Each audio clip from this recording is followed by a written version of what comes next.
May pusong basa, nagpapakumbaba sa iyong presensya. So, ayun, mabilis lang naman po tayo. Magre-review po tayo. Sabi mo sa katabi mo, magsulat tayo ng ethics. Yan. Alam ko po, pwede po bang magtaas ng kamay ang lahat ng mga first time mag-training? First time mag-training. Nakikita ko naman po kayo sa, isa-isa lang. Yun, medyo madami sa Pangasinan, sa Bicol, sa Tarlac ba yun? So may mga first time po sa atin na kasamahan natin ng mga nagte-training. Ang ethics po ay isang pinag-aaralan natin para tayo po ay magkaroon ng boundary. Ibig sabihin may mga bagay tayo na nakasanayang gawin na ngayong nandito na tayo sa paglilingkod at sa pag-worker ay hindi na natin dapat gawin. So tinuturuan tayo ng ethics na mas mag-improve at mas maging mabuti kung paano kumilos, paano magsalita, paano makipag-usap.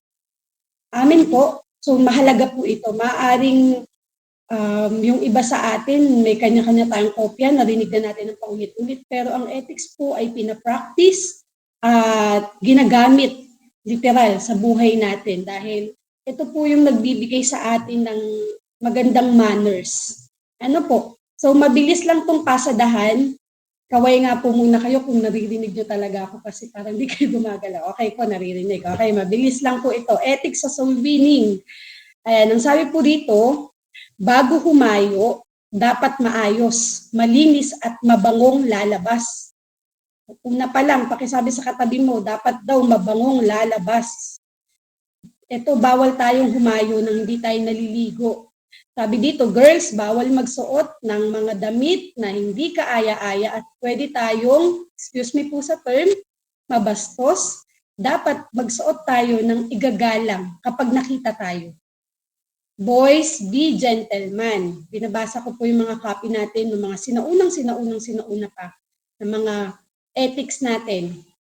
Sabi po dito, ang ethics po sa soul winning is bawal magtawanan at magkwentuhan. Kailangang bumack up sa prayer. Habang nagsusoul win, dapat hindi nagkukwentuhan kundi nandun yung back up sa prayer. Dapat sensitive ka sa pangangailangan ng tao. Eye-to-eye contact lang. Tingnan mo sa pagitan ng mata ang sineseran mo.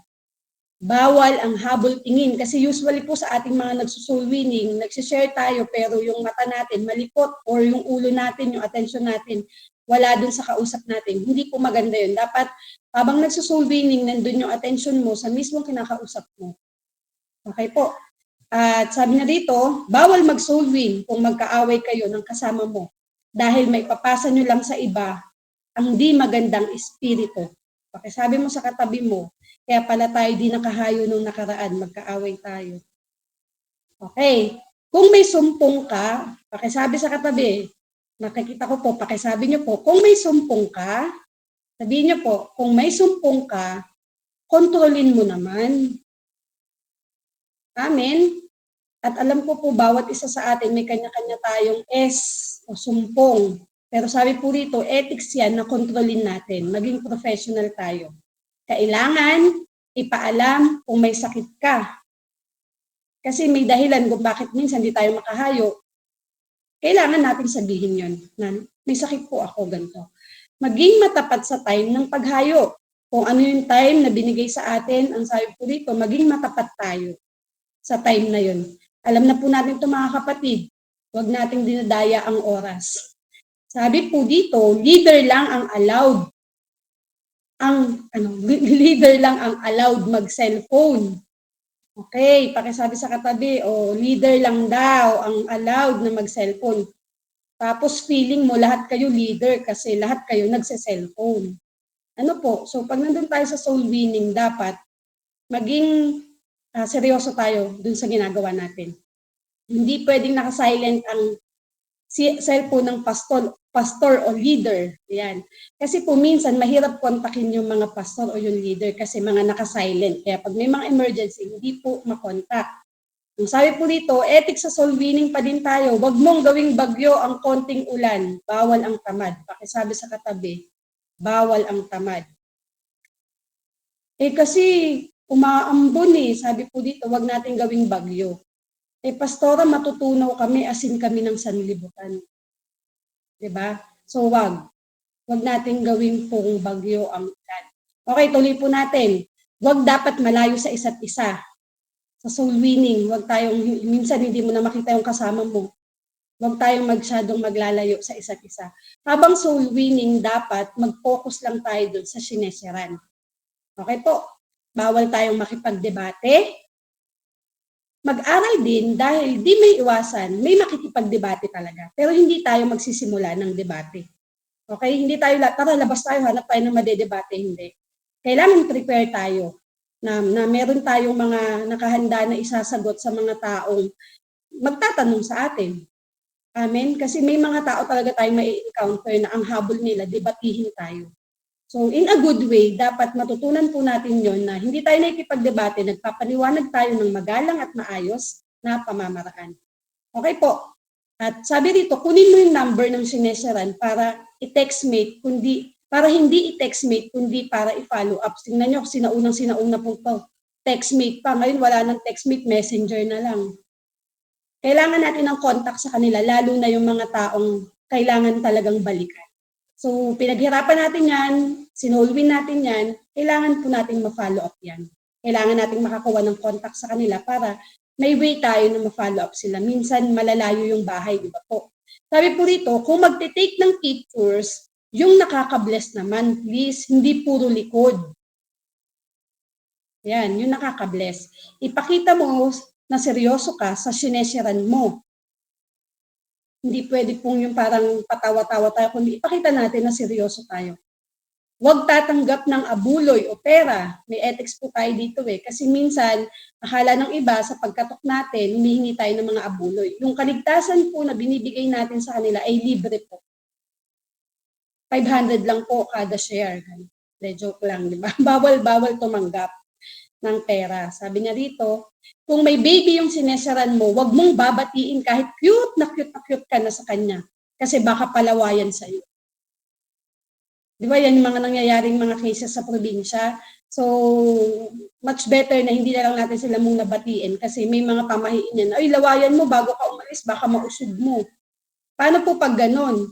Tayo naman silaway, di ba? Hindi, ang i-offer natin prayer. Tsaka pag halimbawa, may mga ganun. Minsan, parang tinitreat mo na lang na talagang pinipilit, gusto nilang makita, nalawayan mo na. Minsan, dilaan mo na lang, hindi, joke lang. Pero sa probinsya talaga kasi sobrang uso yan, yung parang binati mo yung bata, papalaway. So, ingat na lang po tayo sa ganun. Sabi po rito, kung di mo naman binati, pero gusto talagang palawayan sa'yo, ito po yung sinasabi, sabihin mo na lang na ipag-pray na lang po namin. Okay po. Sabi po rito, isa pa, huwag mong lalaruin ng alagang hayop ng sinesaran mo kasi baka bigla kang kagatin. Hindi ka nila pananagutan. So, yan po yung mga paalala. Maging simple lang sa muka sa paghayo. Paano yung simple lang sa muka? Kasi minsan, mamaya yung mga pilik mata natin sobrang abot na ng malalaking matataas na. No? Maging lang po tayo, disente. Bawal naka-slippers, mag-sandals or shoes na lang. So sa atin po mga worker, wag natin kakalimutan minsan, nakakalimutan na po natin to. Disente pa rin dapat pag tayo po ay humahayo. Hindi tayo yung mukhang pupunta lang po sa palengke. Okay po, mag-thumbs up po kayo kung nakakasunod kayo para nakikita ko kung buhay pa tayo at gumagalaw. Sabi mo sa katabi mo, gumising ka, last day na natin. Uwian na bukas. So next, ethics sa pera. Mabilis lang po to. Papasada natin mabilis. Sabi niya, ethics sa pera. No price hike. Huwag nangungupit. Kung ang presyo ng kamatis ay 5 lang, hindi siya 8. Okay po? Pastoro, tumaas na po ngayon ng kilo. Wag po ganun. No price hike, sabi niya. Ibalik ang sukli. Kailangan po natin mapagkatiwalaan dito. Sabi niya, magbalik tayo ng sukli. Kapag tayo po ay napahawak or nautusan sa pagdating sa pera. Ethics po ito sa pera. Kapag hiningaan ng listahan ng pinamili, huwag kang na-offend. Huwag po tayong na-offend kapag sinabing, pwedeng paki-breakdown mo, pakilista mo lahat ng, ano ba yan? Wala ba kayong tiwala sa akin? Hindi po. Ay, ito po ay ethics. Kailangan po nating maging professional sa ganito. So, pag hiningi yung listahan, ibigay po natin. Okay po. Sabi po dito, ethics sa pera, pakisabi mo sa katabi mo, huwag magastos. Dapat marunong mag-budget. Biglang tatawag yung worker, Pastor, wala na po kaming pangkain. Kakabigay lang ng allowance, mag-test pa lang. Tapos sa susunod na linggo ulit yung allowance pa, no? Bakit? Kasi Pastor, napadaan kami dun sa Jollibee, kinakawayan kami. Ayun, nagamit na namin lahat. Ay, hindi po. Sabi dito, yung ethics po sa pera, kailangan ma-handle natin. Alam niyo po, tayong mga worker, bilib na bilib po, marami po may bilib sa atin kung gaano tayo kagaling mag-budget. Amen? Amen po ba? Yung 100 nakapagkakasya natin 1 linggo. Joke lang, wala namang gano'n. Pero marunong tayo mag-budget. So, pero ito po, may mga kasamahan tayo na bagong pasok na yun na kailangan mapaalalahanan po sa bawat isa sa atin na dapat marunong tayo mag-budget. Lalo na umiikot po ang pagbabudget lalo na sa ating magkakasama. Kasi part ng training yan na o ikaw muna mag-budget, nakikita mo paano siyang dumiskarte. Pag siya ang nag-budget, asahan mo, puro dahon ng utak mo. Diba? So, pero nakukuha niyo po, nasa ano yan, practical or pag-handle. Pero ang sinasabi po ito, part ng ethics ng pera na dapat marunong tayong mag-budget at huwag tayong masyadong magastos. Okay? Next, sabi niya dito, huwag mangutang sa elder o sa miyembro. Yan, huwag po tayong nangungutang. At kasama po yan sa ethics. Hindi po tayo dapat nadadawit sa ganyang mga usapin dahil hindi po maganda sa ating mga manggagawa. Ano po, huwag tayong pakilista nyo na lang po ulit sa pagdating ng sahod ko. Kala mo talaga may pinsenas na sahod, no? Wag po tayo. Sabi niya, kapag binigyan ng pera, huwag mong tingnan o silipin. Bawal bilangin ang kaharap ng nagbigay. Magkano ba to? Parang sa bonus, yung sobre mo, sisilipin mo. Wag. Sabi niya dito, bawal magpapalibre sa miyembro. Bawal daw nagpapalibre sa miyembro. Okay po. Pastora, yung miyembro ngayon nagpapalibre. Okay na yun, basta wag tayong nagpapalibre. Kapag may inabot na pera, wag kang mag-thank you agad. Tanungin mo muna kung para saan yun. Mamaya nag-thank you ka. Ay kapatid, pambayad dyan ng kuryente. Ay, brother, pambayad ng renta yan. Kala mo sa'yo na agad, no? Sabi niya dito, kapag may inabot na pera, huwag mag-thank you agad. Ay, thank you po So, pakiabot yan kay pastor, pambayad ng renta yan. Minsan, kala mo sa'yo na agad. So, huwag po. Tanungin mo muna kung para saan yun. Amen po? Sabi niya dito, kailangan tayong mapagkatiwalaan dito. Amen? So, next, mabilis po, no? Ethics sa church. Kasunod po tayo. Ethics sa church. Dapat laging malinis ang church. Mga worker, tayo pong mga nakatira sa simbahan. Kasama po sa ethics ito na kung sino po ang nakatira, ma-maintain natin na ang simbahan po ay presentable at laging malinis. Okay po. Iwasan ang over-familiarity sa pastor, leader o sa worker. Ay nako, iiwasan po natin yan. Kahit minsan sobrang close na po natin yung mga pastor natin, yung mga leader natin, maya sa sobrang close mo, ay pastor, ikaw talaga, tapos nabatukan mo na pala, ay sorry po. No? So wag po ganun. Iwasan po natin yun. At sabi nga dito, kapag kausap mo ang pastor, wag lilingon bigla sa iba. Sa bawat isa po na matatagal na alam po natin itong mga kopya natin na ito kung bakit nabuo ito sa atin. Kasi may mga cases po, minsan yung pastor, kausap yung worker, wala siyang focus. Na parang kung saan-saan siya tumitingin, hindi po maganda na nakikita tayong gano'n. Dahil pagkausap natin yung pastor natin, dapat kay pastor tayo naka-attention. Know your limits. Wag below the belt ang biro. Okay po. Wag below the belt ang biro, know your limits. Ito po yung mga paalala sa atin. Kapag may nasira sa church, kailangan palitan at sabihin agad na nasira ito. Alam po natin yan, ang ethics natin na yan, ang nasira mo ay palitan mo. So, ethics po yun. Ibig sabihin, dignidad natin na, ay nasira ko po ito, pastor, ayusin ko. Tapos nasira mo, TV, naku, mahal yun. Pero, po, maging maingat tayo sa gamit sa simbahan. Pero sabi niya rito, sabihin mo agad kapag nasira ito. Huwag mag-aaway or bulihan sa harap ng miyembro. Yan, hindi po natin may iwasan talaga yan. Kaya dapat pong mapaalalahanan. Marami po tayong mga kabataan ngayon na worker. Minsan kahit hindi nga bata, matanda na yung iba eh. Pero sabi niya rito, minsan sa harap ng mga miyembro, nagbubulihan.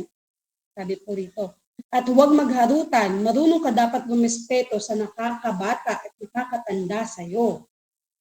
Sabi po, huwag magpapamasahe sa harap ng member, lalo na sa baguhan. Huwag mag-away sa harap ng leader. Wag po. Pagka nakatilikod na lang yung leader, saka tayo mag-away. Hindi, joke lang. Wag po ganun. Yung pag nakita nandiyan na yung leader, nakikita tayo, magsusuntukan na, nagtatalo na. Wag po. Sabi po rito, huwag tayo mag-away.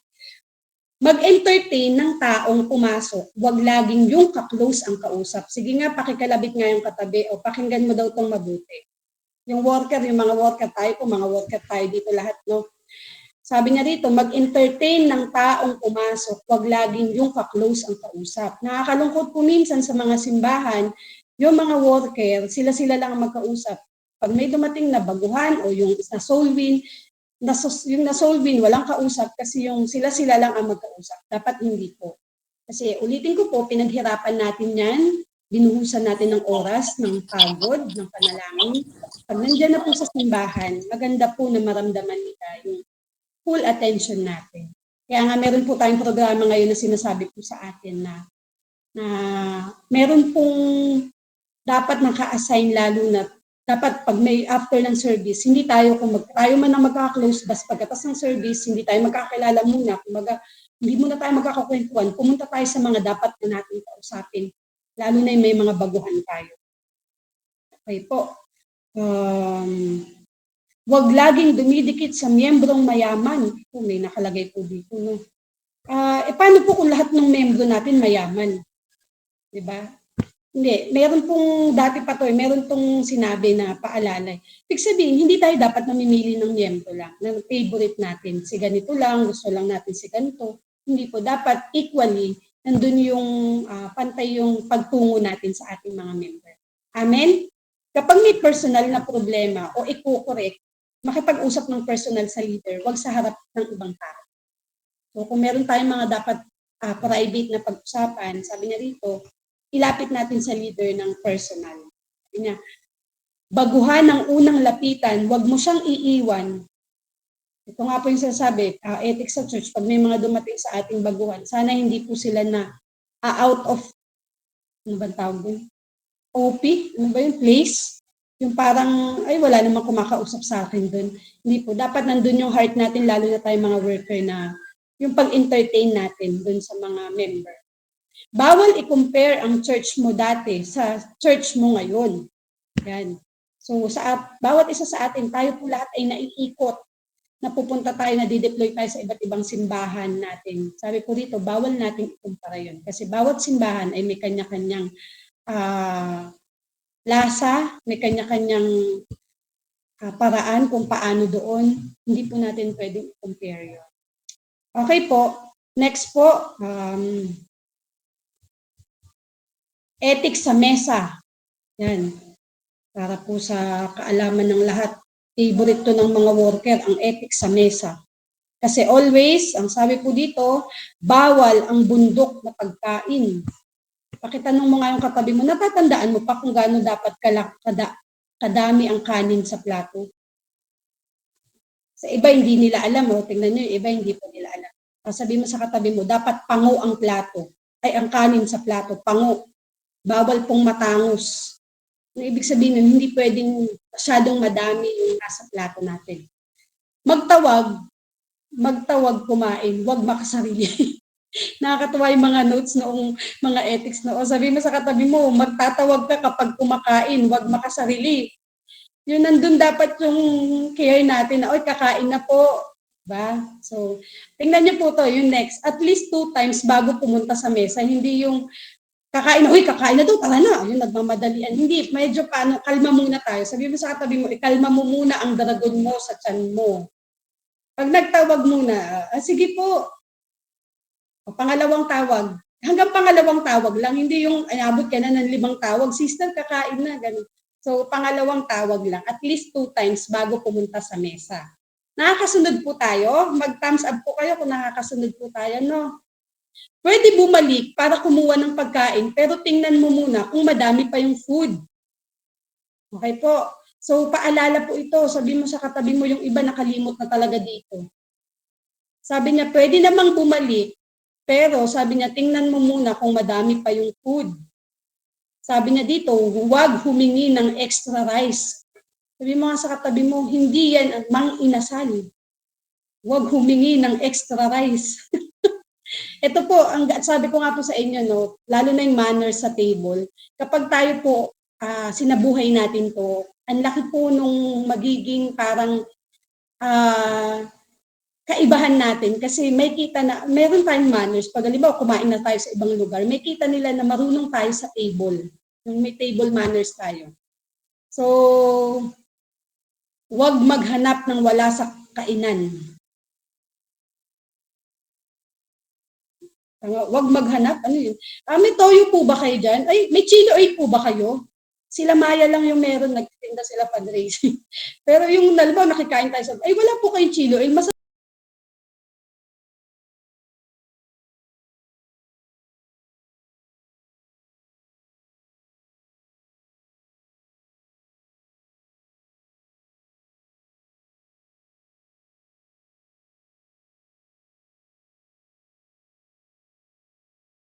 dish na nandun sa nasa plato mo na. Sabi po dito, okay lang kumain, wag lang busog talaga. Parang mahirap tayo mga worker, nakikita ko yung tura niya, di ba? Parang, hindi, walang tatayo hanggang walang busog. Pero alam niyo po, tingnan niyo po, mga sinaunang ethics pa to. Sabi niya rito, okay lang kumain, basta wag sobrang busog. After kumain, maghugas ng pinggan. Ayan, sabi nga sa katabi, dinadala mo yung katamaran ng paghuhugas sa simbahan galing sa bahay nyo. Yung mga iba galing sa mga bahay, ayaw maghugas pagdating sa church. Nandun pa rin dapat mag-offer tayo ng tulong na maghugas. Kung may kumakain pa at tapos ka na, huwag agad aalis sa mesa. Hintayin mong matapos lahat. Okay po? So, huwag makidumi pagkatapos kumain. Ito po yung mga ethics na sabi niya, huwag makidumi pagkatapos kumain. Tinawag ka na agad ng kalikasan. Sabi niya dito, i-bless sa prayer ang host na nagbigay at naghanda. Amen? So, tuloy po natin. Ethics pa rin ito sa mesa at sa kusina. Mga worker, pakisabi mo sa katabi mo, always use serving spoon. Nako, dyan po tayong maging maingat. Hindi po natin pwedeng ginamit yung pinangkain natin, tapos pangkukuha natin sa ulam, tapos magtataka tayo na hindi, sige, ubusin mo na. Bakit pinapaubos sa'yo? Kasi nilagay mo na yung kutsara mo doon eh. Amen? So, always use serving spoon. Sa handaan, kunin yung hindi pinakamasarap muna. Tingnan niyo po, ito pa po. May ethics po dito. Kapag may nag-treat sa atin, piliin mo yung pinakamura, bawal ang demanding. Bawal may nag-treat sa atin, sige, anong gusto nyo? Minsan, mga taga-Rema, mahiyain, hindi kayo na po bahala. Pero, nako, pag po di natin nalaman tong ethics na to, ay ako po, pinaka-gusto ko po, ayun, yung C1 po, yung gusto ko po yung i-upgrade nyo po yung drinks, gawin nyo pong large, pati yung fries. Hindi po ganun. Sabi niya, pag may nag-treat, piliin yung pinakamura, bawal ang maging demanding. Laging babae ang unang pagsisilbihan. Aba, girls, tayo pala to, no? Bakit mga boys? Tingin nasan po yung mga boys. Nakakalimutan po ito ng mga lalaki. Alam niyo po dati, sobrang sensitive to. Hindi kumukuha ang mga lalaki hanggat hindi natatapos ang mga babae. Pero ngayon, iba na ngayon. Ay, bala kayo, tatagal yung tawagin, gutom na kami. Yung mga lalaki na una nang nakasandok. Kasi yung mga girls, minsan ang hirap pa, baby, minsan ang tagal tawagin, ay gutom na yung mga lalaki. Pero boys, isa po sa ethics, be gentleman, na kailangan mag-offer tayo na, sige, una na kayo, sandok na kayo. Na po, so mauna po yung mga babae. Kumain, ngumuya at humigot ng sabaw ng tahimik lang. Paano ba tayo humigot? Sarap po nito Ganon. So, alam niyo po, sabi ko nga po sa inyo, nakakatuwa po itong balikan. Pero, kailangan po natin to kasi ito po yung nagbibigay sa atin ng maganda talaga. Pag tinignan tayo, ay mukhang may manners tong bata, mukhang may manners tong worker na to Which is kahit hindi naman, sa iba hindi talaga naman tinuturo, pero tayo, lalo na po tayo mga manggagawa, mabuti na sa atin po ito nakikita. Amen? Huwag naman parang hinugasan ng plato, huwag simot na simot. Tingnan niyo po yung mga ethics, yung pwede nang itaob yung plato natin agad, na parang, ay pastor, ay worker, mukhang nasarapan ka talaga ng sobrang linis na ng plato mo walang tinik, kahit tinik, walang naiwan. Diba? May mga ganyan po kumakain, kahit yung buto, kaya nilang talagang basagin. So, wag po, sabi niya rito, wag didighay sa bahay ng tao. Ito po yung mga ethics na makakabuti po para sa atin.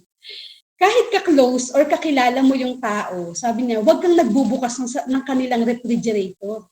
Ay, huwag po natin kakalimutan niya. Minsan may mga miyembro po tayo na talagang close na natin. Tara po, tuloy po, feel at home. Sa sobrang feel at home mo, patingin nga po, anong laman ng rep nyo? Ay, huwag pong ganun, no? At paalala po ito. Saan na ba tayo? Ayan, sabi niya po rito, kung di ka kumakain ng inihain sa'yo, huwag mong ipapakita na hindi mo ito gusto. Halimbawa, hindi tayo kumakain, di ba minsan, huwag nating ipakita. Sabi ko nga po, ethics po ito, professional. Ay magagaling po tayo dito pag kinain mo, no? Parang pagkain mo. Ay, kamusta yung luto ko? Ay, ang sarap po talaga. Tapos pag uwi mo, grabe no, ang alat no, hindi ko malunok. Doon na lang, paglabas na lang, pero huwag mo doon ipapakita sa may bahay. Pero sabi niya, nakuha po natin, kailangan marunong po tayo na mag-control. Kasi sabi niya rito, huwag natin pinapakita na di natin gusto. Okay po? Kumain ng mahinhin, eat like a human, not like a monkey. Aba, talaga. Sabi niya, kumain po tayo ng mahinhin, eat like a human, not like a monkey. So, maayos po dapat. Amen? Okay, mabilis na po. Malapit na tayo matapos. Ethics po sa cellphone. Ayan. Hindi ko po kasi talaga lahat to matatapos. Babanggitin ko na lang po sa inyo yung mga pwedeng, kumbaga yung mga pinakamahalaga. Ethics po sa cellphone. Kapag nag-text ang leader o pastor at wala kang load, gumawa ka pa din ng paraan na makapag-reply. O pakisabi mo nga sa katabi mo, naririnig mo yun. Kapag nag-text ang leader o pastor, wala kang load, gumawa ka ng paraan na makapag-reply. Ay hindi ngayon. Naku mga kapatid, dapat maibalik natin itong ethics. Ito, ethics po yan. Pag nag-text po si pastor, kailangan po natin mag-report o mag-report. Hindi. Kailan huling text ni pastor sa'yo? Isang araw pa po eh. Na-replyan mo na? Ay hindi pa po. Wala po kasi akong load eh. Hindi po. Noong unang panahon, bawal po yan. Kailangan po natin gumawa ng paraan. Amen? So, next, kapag kinamusta, mag-report ka, good news, bad news, and chismis. Tatlo po yan. Huwag po kayong nagre-reply kay pastor na kapag kamusta, okay lang po. Sabi mo nga sa katabi mo, antipid mo naman. Pero pag iba ka chat mo, parang telegrama ko, mag-reply ka. Pero pag kay pastor, okay lang po. Huwag ganon. Sabi niya dito, once na kamusta na si pastor sa'yo, automatic yan, mag-report ka na. Magkwento ka, pastor, nakita ko po yung kasama ko. Nagsasalita siya mag-isa. Normal lang po ba yun? Nakuha po natin. Pastor, mabuti naman po ang nangyayari sa amin dito. Binless po kami. May meron pong elder na nagdala ng pagkain dito. May mga good news kami ba? Tapos may chismis. Pastor, may napansin ako. Si ate, umaakyat ng puno. Tapos, nagsasalita siya mag-isa sa puno. Nakukuha niyo po. Kailangan i-report mo. Huwag tayong maging matipid kasi tayo po ay minsan malalayo sa mga pastor natin at yung mga pastor natin, nakadepend lang sila dun sa reporting natin. Amen? Kaya kung ano yung mga pinaparating natin sa kanila, dun lang din sila bumabase kung kamusta tayo. Minsan, yun nga po, kaya sinasabi dito, huwag tayong nagagano na okay lang. Okay po. Next, huwag maglihim. Kapag may problema, i-text agad. Huwag nang patagalin pa. So, huwag naman yung mamamatay ka na saka ka lang nagsasabi. Kapag huwag tayong naglilihim, sabi niya dito, huwag nang patagalin, magsabi agad tayo din sa pastor natin. Okay po? Know your boundary. Kapag nakikipag-text sa member, bawal may hidden agenda. Pakikalabit ang katabi. Pakisabi mo, bawal may hidden agenda. Kasi minsan talagang tayo po ma-assign at tayo talaga yung assign talaga na paki-follow up mo nga si ganito, paki-text mo si ganun. Eh nakaka-text mo naman na yung miyembro, sabi niya, yung pala may hidden agenda ka. Na, kamusta ka na? May nakapagsabi na bang ang gaganda ng mga mata mo? Bakit ganun? Eh dapat kamustahin mo lang, i-follow up mo ng para sa simbahan. Walang may hidden agenda. Okay po. Kapag nag-reshuffle, cut na ang contact sa napanggalingan, no? Kapag na-reshuffle, cut na ang contact sa pinanggalingan, what you see, what you hear, leave it here. Okay, example po. Kung ikaw po ay na-deploy sa isang simbahan at nalipat ka, sabi niya doon, i-cut mo na yung contact mo doon sa mga member. Eh, naku, magtanong po kayo sa mga baguhan, ay parang minsan baka di nyo maintindihan, bakit ganun? Eh, naging friend ko nga siya, friendster nga kami eh. Hindi, may rules po dyan. Hayaan mo na yung leader mo na lang ang kontakin mo. Pero yung mga nandoon, na mga member, stop na po yun. Okay po. At sabi niya, what you see, what you hear, leave it here. Kung ano yung mga nakita mo, problema, kung ano yung mga nandiyan, iwanan mo dyan, aalis ka dyan, na iniwan mo dyan. Hindi mo siya dadalhin doon sa pinanggalit, sa susunod mong de-deployan. Okay? Bawal mag-text ng shortcut spelling sa leader or pastor. Tingnan niyo po kung gano'n siya katagal. Puro text lang to. Hindi po natin pwedeng ginijegemon si pastor. OTW na po, pastor. Ay hindi, wag po gano'n. Alam niyo po yung mga shortcut text. Ano po yung mga iba, hindi ko na rin kasi masyado. Noon kasi ng mga text, ano yan eh, OTW, yung sorry, late reply, SLR, mga ganon. So, hindi po yun. Next, leader lang ang allowed mag-cellphone during ng activity. Okay po, kung may leader tayo sa group natin, siya po ang allowed.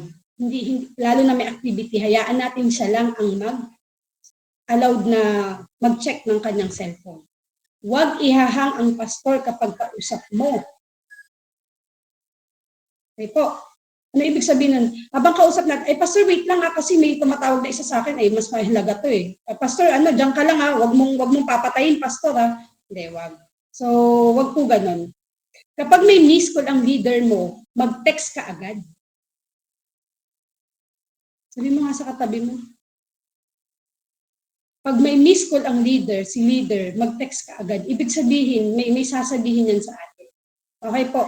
Next, tingnan nyo po sana nakakasunod pa kayo. Bawal mag-smart alert sa pastor. Sobrang tagal na po nito. Alam nyo, yung mga bata dito hindi na naunawaan yung smart alert. Ano ibig sabihin nun? Sabihin mo sa katabi mo, bawal manghingi ng load kay pastor. Bawal ka manghingi ng load. May sinend ni pastor yung picture. Pastor, ngayon messenger na kasi, sige, baguhin natin, no? Pastor, di ko kasi makita yung picture. Pwede pakiloadan ako ng data. Search sa Yaten. No? Bawal. Bawal ikwento sa iba ang problema ng church mo ngayon. Okay po? Nakakasunod tayo. So, tuloy natin. Hindi ka dapat mag-report, magkwento ng nangyayari ngayon sa church mo, sa outreach, pastor, na pinanggalingan mo talaga. Kung kinamusta ka, yung personal mo lang ang kwento. Ito po yung paalala sa atin. Di ba tayo po may mga pastor tayo na pinanggalingan? Kung kinamusta po tayo ng mga pastor natin, yung personal po natin yun, hindi yung problema ng simbahan. Ito po yung sinasabi dito dati sa ethics na to. Okay po?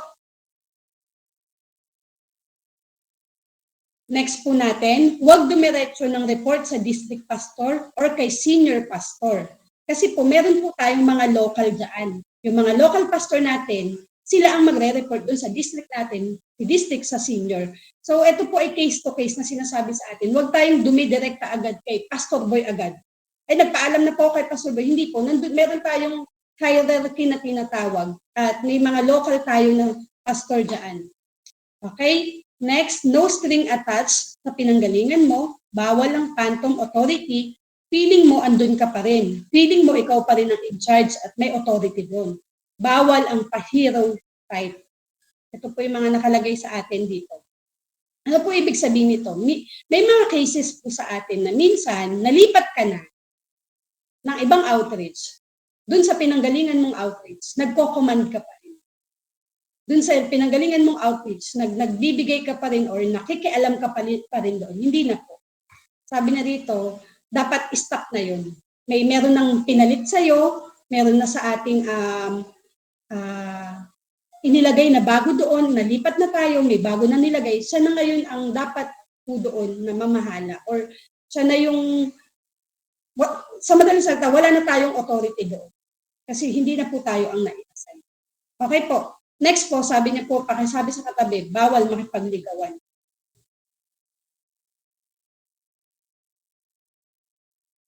Yan pa po tayo. So, okay po.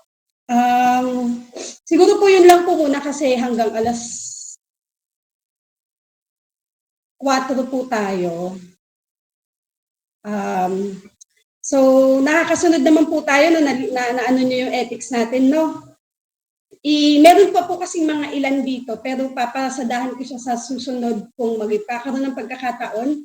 Pero may idadagdag na po ulit ako para po naman mabigay ko rin yung kaunting share ko po sa inyo. Okay. Sabi mo sa katabi mo, tapos na tayo sa ethics. Next time ulit. Pero wag po natin kakalimutan yan. Siguro po maganda ito pong, may soft copy po ito. Ipapasa po. Pwede nyo pong isave sa mga cellphone natin. Isulat natin sa mga notebook natin para marami tayong mga kopya at pwede natin siyang balikan. Pag nakita natin yung kasamahan natin na pwede tayong magpaalalahanan, uy, hindi ka pa naliligo, ethics yan, bawal daw mag-swimming pag di pa naliligo. Diba? So, naka-written yan. Okay? So, ayun po, nawa tayo po ay may nakuha dito sa ethics kahit tayo po medyo mabilis lang to pero paalala po sa bawat isa sa atin. Amen? So, tuloy po tayo. Ayan. Sa bawat isa po sa atin, ano po, no, marami na po tayong mga narinig sa mga pastor natin na mga pinag-aralan natin at nakaka-bless kasi sabi ko nga po, mula nag-start tayo nung Tuesday ng gabi, ng hapon, mga junior pastor natin, nandun yung encouragement sa atin, yung mga pastor natin, yung mga district natin, marami na talaga tayong natutunan. At maganda po sa bawat natututunan natin na ito, mai-apply po natin sa mga field. Okay po, at ang isang bilin po sa atin na sinasabi sa atin ngayong trainings, tayo po ay dapat magpakarami. Humayo po tayo. Nandun yung dapat yung goal natin, ang sinasabi po ng simbahan sa atin, ng ating simbahan ay balikan natin kung saan tayo nagsimula. Yung back to the basic. Na ano ba ang pagkatawag ng Diyos sa ating sarili. At nakaka-bless nga na marinig sa bawat isa sa mga pastor natin na yung sinimulan, makikita niyo po no, na parang ang sarap balikan, ang sarap panawin, ang sarap pakinggan ng mga sinauna na doon pala nagsimula ang tema. At hindi, kumbaga malayo na tayo, pero malayo pa. Pero binilas tayo ng Panginoon na naabot na po natin ito. Pero maganda po ang paalala sa atin na balikan natin yung mga sinimulan sa atin ng Panginoon, kung saan yung basic na pagsisimula sa atin ng Diyos. Amen? At alam niyo po, nung meeting nga, sinabi sa amin na may bilin na ibibigay sa atin, ita-transfer natin sa mga member na magpasahan sila ng burden, na each one bring one. Amen? Na nandun yung kailangan ma-transfer natin sa kanila yan. Sa bawat isa sa atin na kailangan makapagdala tayo sa Panginoon. At sabi nga po, no, makikita natin yung resulta nito. Alam nyo, baka dumoble talaga yung bilang natin. Kasi, alam nyo, hindi naman tayo after dun sa bilang lang. Kundi, kailangan tayong umuusad. At ito po yung dati pa po ito, sinasabi sa atin na kailangan bawat isa sa atin ay makapagdala tayo sa Panginoon. No po. At kung titingnan nga po natin, sabi ko nga, kanina nga binabanggit sa atin nila Pastor Rodel, nila Pastor Eli, yung pagsisimula natin. Alam niyo yung sinasabi nga, kung titingnan natin yung binabanggit nga po nila yung Bonnie Days, kung doon pa lang natisod na yung mga leader natin, kung doon pa lang sumuko na sila, alam niyo, ang laking factor na maaaring walang rema ngayon. Pero mabuti ang Diyos, hindi sa kanila ang glory, kundi sa Panginoon. na ginamit sila na tinibayan ng loob na kung bakit tayo ngayon nandito. Kasi may mga leader tayo na nauna sa atin na naging matapat sila. Sa tulong ng Panginoon, nasimulan po iyon. At alam niyo po, sa generation natin ngayon, tayo ang nagpapatuloy ng mga sinimulan ng mga leader natin. At alam niyo, ang Panginoon, tinitingnan tayo sa pagpapatuloy natin na ito, na ipagpatuloy natin kung ano talaga yung sinimulan sa atin ng mga leader natin. Kung ano yung pagkatawag ng Lord na binigay sa kanila noon. Sabi nga ni Pastor nung meeting, hindi natin pwedeng baguhin. Maaaring i-improve natin, pero hindi natin siya pwedeng baguhin. Amin po. At kasi po, maaaring marami tayong madala tayo sa ganitong mundo, sa ganitong sitwasyon, sa ganitong nangyayari sa paligid. Pero dapat mag-focus tayo. Ano ba ang calling natin dito sa Rema? Gusto ko lang po i-share sa inyo. Dito po sa Isaiah 51, sa verse 1 and 2. Yan, basahin ko lang po sa inyo na Isaiah 51 sa verse 1 and 2. Yan. Ang sabi po dito sa Isaiah 51, ang sabi ni Yahweh, dinggin ninyo ako. Kayo na ang hanap ay ang kaligtasan. Kayo na ang kay Yahweh umaasang tunay, ang inyong pagmasday, ang batong malalaki na inyong pinagmulan. Kayo ay magmasid sa mina ng batong inyong pinagmulan. Inyong gunitain ang ninuno ninyong si Abraham at ang asawa niyang si Sarah. Nang aking tawagin, hindi ba't silang mag-asawa lamang? Nang pagpalain ko ay dumaming lubha ang lahi at kanilang tungkan. So, dito po ang Panginoon ay nag-start na tumawag sa Rema. At sabi nga po, di ba, na dalawa lang sila Nanay Kawigan nung tinawag, nagsimula doon. Pero ngayon, tayo po ay pinagbunga ng Panginoon. Pero hindi po doon natatapos. Kaya po sa atin ngayon pinapaalala na may sinimulan dito sa Rema na kailangan natin siyang pagpatuloy. Kailangan natin pong maging matapat din kung paano silang naging matapat na ipagpatuloy yung sinimulan ng Panginoon. At alam niyo po, maaaring makita natin yung ibang programa ng ibang simbahan, pero hindi tayo nakabase doon na parang kagaya ng sinasabi sa atin, na magiging gaya-gaya lang tayo. Hindi po, maging sensitibo tayo kung ano talaga yung binigay sa atin ng Panginoon, pagkatawag po. Ngayon po, no, kasi magpo-closing po tayo, meron tayong film showing. Nagpasa po si Pastor Boy sa atin po yan, playlist na papanoorin natin. Yan po yung SEM Break Camp ng 2010 and 2011. At dyan po sa camping na yan, alam niyo po, mapapanood po natin yung video na yan muli. Ngayon, dito po makakatanggap tayo ng anointing. Paano natin malalaman na natanggap natin po? Mararamdaman natin yan. Alam niyo, mapupuspos tayo. Nasa sa atin kung paano natin i-absorb yung anointing na to. Kasi dapat, kung meron mang unang mapuspos, tayo pong mga manggagawa. Kung meron man unang makaranas ng kapangyarihan ng Diyos, ng pagkilos ng Panginoon, o dapat mapuspos, di ba tayo dapat ng mga manggagawa? Ngayon, kung napapansin natin minsan na, parang hindi na ako napupuspos, something is wrong. Sinasabi nga po sa atin ni Pastor, di ba, na hindi pwedeng ang pastor, ang worker, hindi tayo napupuspos. Kasi dapat kung magkaroon man ng connection sa Panginoon, mas malapit tayo, mas mabilis tayong makaramdam kung paano kumilos ng Diyos. So binabalikan po natin, kagaya nga po ngayon, kanina, nag-ethics tayo, magandang napapaalalahan tayo kung talaga yung sinimulan, kung bakit natin, minsan hindi na naiintindihan ng mga baguhan, pero nandito tayo para tulungan sila na ito po yung nasimulan, ito yung aral talaga, ito yung sinimulan sa aming mga worker na ganito, ang manners, ang ethics na binibigay. So tinuturo natin, pinapasa natin sa kanila, ipinapamana natin sa kanila yung ibinigay sa atin ng Panginoon. Ano po? Alam niyo po, may i-share lang po ako. Meron po akong napanood na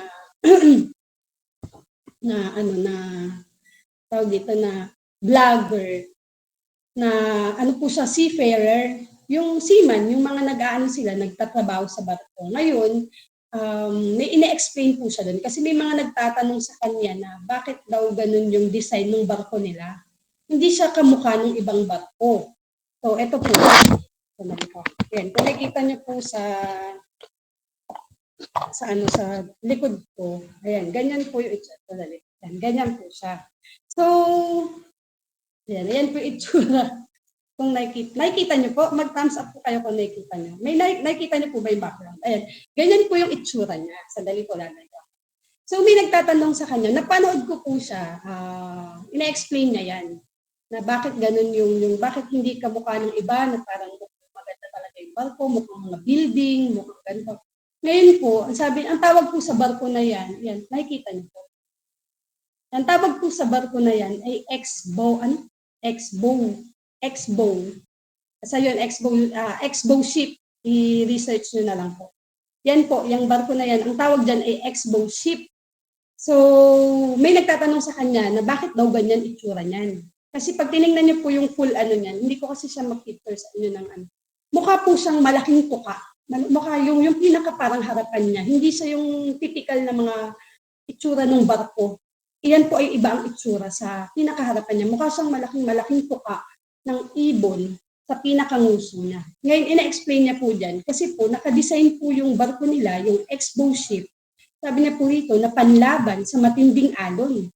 Kasi madalas po silang dumadaan papunta sa Antarctica, at usually na dinadaanan po nila na hindi nila pwedeng escape is yung Drake Passage. So yung Drake Passage po, ito po ay isa sa pinakamaalon na karagatan sa buong mundo. So, kailangan nilang daanan yung karagatan na yun na pinakamaalon siya sa buong karagatan. Sorry, yung lugar na yun na siya ang may pinakamaalon na karagatan sa buong mundo.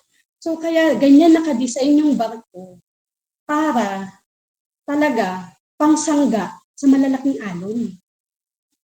Nakuha po natin. So, dinesign yung barko specifically para pag dumaan siya doon sa pinakamatinding alon ng karagatan, kaya niyang labanan yung alon. Nakuha po natin. So, wait lang po. Nag-prepare po ako sa inyo. Yan po itsura ng Drake Passage. Kala nyo talaga na-i-imagine. Pero ganyan nila lakas yung alon. Imagine niyo na lang. Sabi mo sa katabi mo, parang kasing lakas mo yung alon ng Drake Passage. So, malakas yung alon. Ganyan kalakas yung alon. So, imagine niyo yan. So, malalaki yung alon na kinakaharap nila at kailangan yung barko na i-design sa kanila is kayang labanan o banggain yung malalaking alon na yun. Kaya hindi po siya kaparehas ng design ng ibang barko. Yung typical na parang nakikita mo mukhang mall, mukha siyang building, mukha siyang basta mukhang maganda.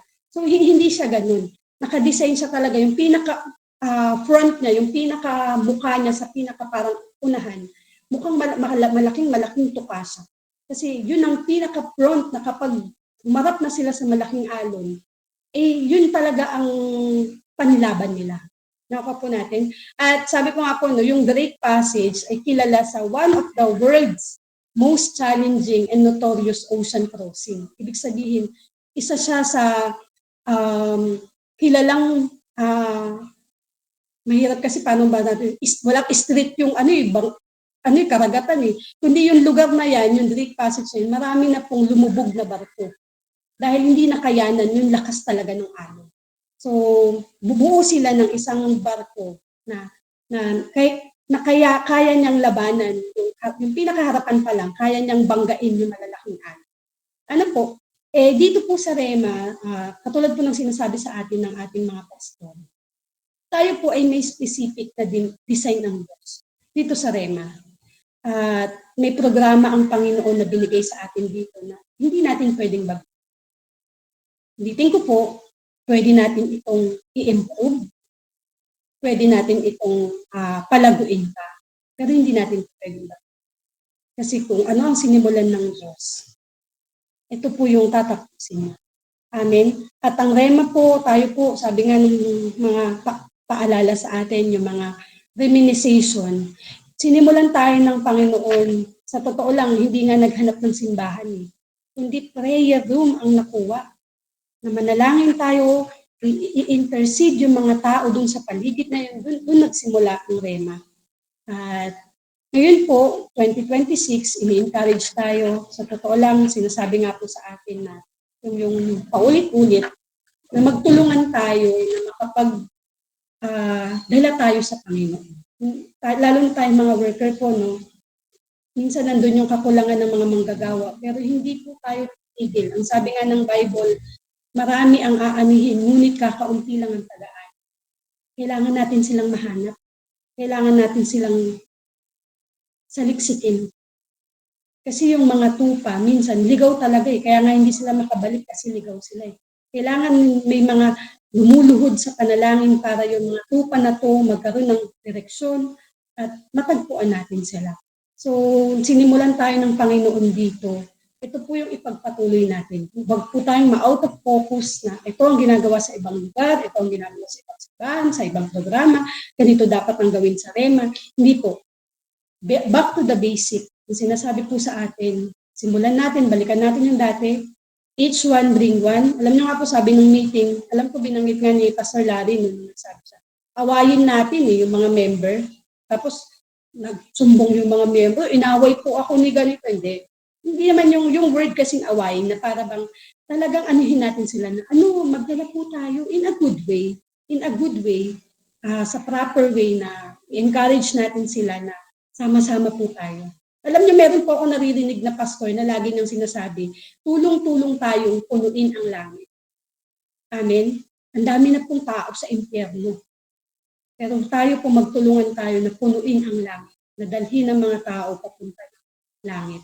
Amen po. Nawa tayo po ay may natutunan at ulitin ko po, i-enjoy po natin ng camping. Ang ating training, manonood tayo ng camping ngayon kasi papanoorin natin yung nalito na camping training. Manonood kasi tayo ng camping ngayon. Pagkatapos nito, mag-film showing tayo. Meron pong isinend sa bawat isa sa atin, yung sinend po sa atin ni Pastor. Panoorin natin yan, makakakuha tayo ng anointing dyan kasi sabi nga po na natin, pag binalikan mo yan, yung camp na yan, actually sembrek yan, 2010 and 2011, makakatanggap tayo ng anointing. Amen? At nawa tayo po ay may natutunan. Sige po, manalangin po tayo. Yoko tayong lahat.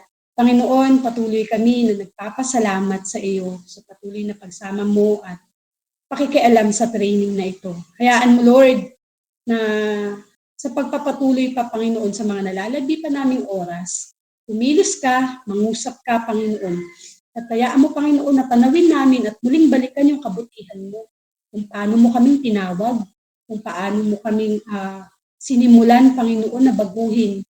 O Diyos, makita namin ito, Panginoon. Dahil tunay nga, Lord, na walang makakatalo dun sa unang pag-ibig na ibinigay din namin sa iyo.